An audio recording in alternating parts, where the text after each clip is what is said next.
예, 안녕하세요. 장신 괴테입니다. 자, 오늘은요, 좀 가볍게 좀 준비하는 시간이에요. 그러니까 성경의 지식을 아는 시간이라기보다 한번 묵상을 나누는 시간으로 가져보려고 합니다. 네, 제가 여기 이렇게 써놨는데요. 예, 야곱 대 다윗이라는 타이틀을 걸어놨습니다. 우리가 그동안 많은 말씀들을 들어봤지만 야곱과 다윗을 비교한 설교나 얘기를 잘 못 들어봤을 것 같은데요. 한번 어떤 점에서 비교를 해보려고 하는지 한번 나눠보도록 하겠습니다. 일단은 야곱, 다윗, 하나님께 복을 받은 사람으로서는 진짜 그 누구에게도 뒤지지 않고 둘째 가름 서러운 사람들 아니겠습니까? 예, 그런데 어떤 차이가 있는지 잠깐 한번 차이점에 대해서 나눠보려고 해요. 예, 먼저 야곱, 참 얼마나 대단한 사람입니까? 그렇지 않습니까? 아브라함의 하나님, 이삭의 하나님, 야곱의 하나님, 이렇게 이스라엘 민족의 가장 큰 조상인데요. 야곱의 어머니 리브가가 야곱을 굉장히 사랑했죠. 그런데 이제 원래는 리브가가 이제 임신을 하지 못해서 하나님께 자녀를 달라고 기도를 합니다. 그리고 하나님께 받은 말씀이 큰 자가 그렇죠. 어린 자를 섬기게 되겠다. 그래서 큰 자는 에서이고 어린 자는 야곱인데요. 둘 중에 하나님께서 이 야곱을 택하시겠다고 미리 예정해 놓으셨거든요.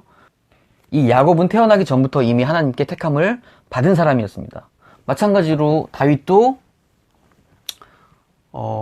사무엘에게 기름을 받고 이스라엘의 제2대 왕이 되기로 하나님께 약속을 받은 사람이었죠. 그런데 그 후에 행보가 굉장히 차이가 난다는 거예요. 야곱은 어떻게 했습니까?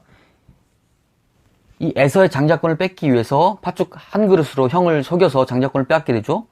이제 어머니 리브가와 함께 짜고 아버지가 좋아하는 별미를 갖다 드리고 그 염소의 가죽을 이렇게 몸에 입혀서 좀 털도 있게 하고 좀 까끌까끌하게 해서 에서인 척을 하죠. 소위 말해서 그러니까 형을 속이고 아버지를 속여서 그 장자권이라는 하나님의 축복을 굳이 쟁취한 것입니다. 그렇죠? 반면 다윗은 어떻습니까?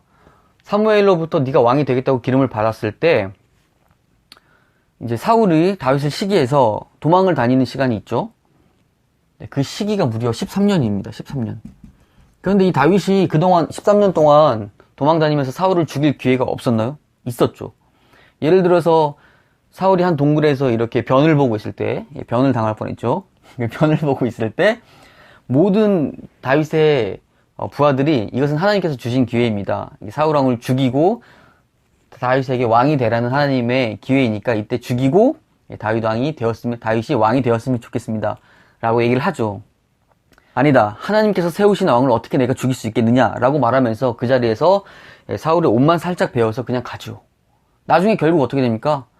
이 사울 왕과 아들 또 요나단 왕자와 함께 전쟁에서 죽게 되죠. 네, 이제 수세에 몰리자 자기 부하에게 자기를 찌르라고 했는데 그 부하가 도저히 찌르지 못하니까 결국은 칼을 놓고 자기가 스스로 죽게 되죠.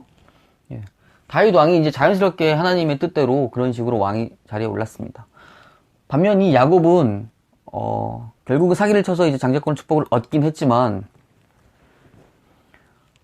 에서가 자기를 죽일 것을 두려워해서 결국은 도망자의 신세가 되죠. 그렇죠? 야곱은 삼촌 라반의 집으로 도망가게 됩니다. 그렇죠? 어머니께서 이제 삼촌한테 가라고 그랬죠. 자, 거기서 어떤 일을 당합니까? 자기 삼촌 라반에게 자기가 했던 것처럼 똑같이 속임을 당하게 되죠. 이제 야곱은 삼촌의 딸 중에 라헬을 사랑했지만 이제 먼저 레아와 결혼하게 되는 그런 속임을 당하게 됩니다. 집에 있을 때에도 거의 내향적인 성격이었기 때문에 어디 잘 돌아다니지도 않았어요. 그런 사람이 이렇게 도망을 가서 삼촌 집에서 20년이나 있었는데 얼마나 어머니가 보고 싶고 고향이 그리웠겠습니까? 그런 가슴 아픈 것까지 생각하면 결국 장자권을 얻기는 했지만 굉장히 어려운 시간을 보냈던 것이죠. 자, 여기서 한 가지 포인트가 뭐냐면 만약에 야곱이 형을 속이지 않고 아버지를 속이지 않고 가만히 있었다고 생각해 봅시다. 그렇다면 장자권의 축복을 야곱이 받을 수 있었을까요? 없었을까요? 네, 결국에는 야곱이 장자권의 축복을 받을 거라고 생각합니다. 아시겠지만 에서가 이방 여인들이랑 결혼을 했고요.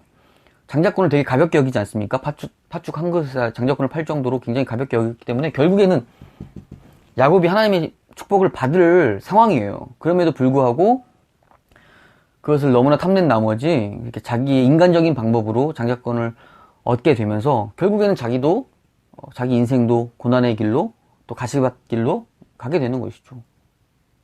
우리는 하나님을 믿는다고 하면서도 좀 조급한 마음이 있어요. 그쵸? 그렇기 때문에 조금 사기도 쳐보고 편법도 부려보고 이것은 왜 이렇게 안 되나 하면서 자꾸 조급한 마음 때문에 우리가 하나님의 약속을 잃어가는 것이죠. 하나님을 믿는다고 하면서도 스스로 어려운 길로 가는 경우가 많다는 것이죠. 바로 이 야곱처럼 말이죠.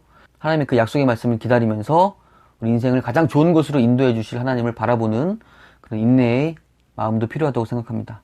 오늘은 그래서 야곱과 다윗을 한번 비교해보는 시간을 갖고 묵상하는 시간을 가져봤습니다. 감사합니다. 장신 괴테였습니다.